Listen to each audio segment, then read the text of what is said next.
Hello, this is John Dean, and today is April 7th, Good Friday. The reading for today is from Isaiah, chapter 52, verse 13 to chapter 53, verse 12. See, my servant will act wisely.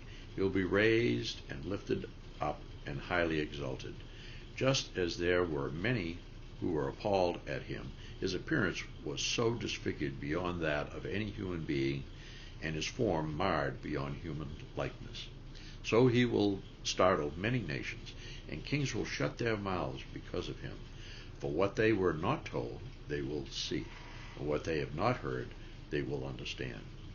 Who has believed our message, and to whom has the arm of the Lord been revealed?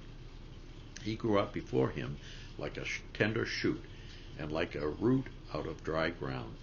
He had no beauty or majesty to attract us to him, nothing in his appearance that we should desire him.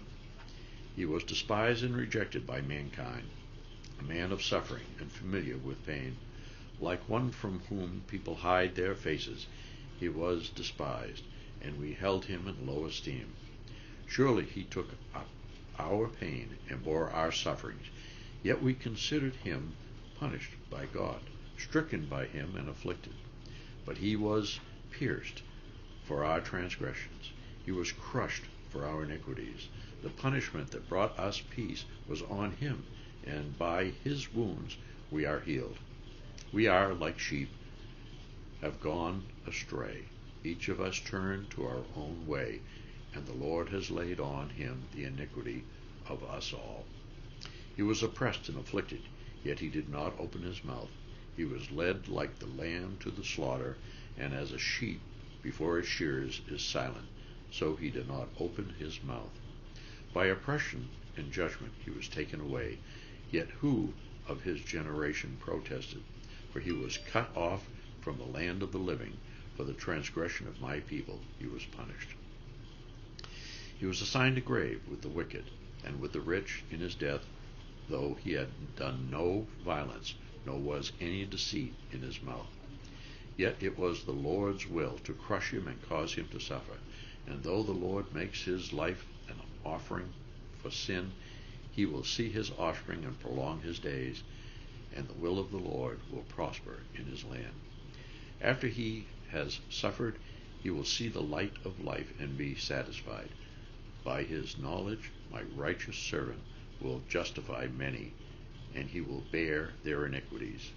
Therefore, I will give him a portion among the great, and he will divide the spoils with the strong, because he poured out his life unto death, and was numbered with the transgressors.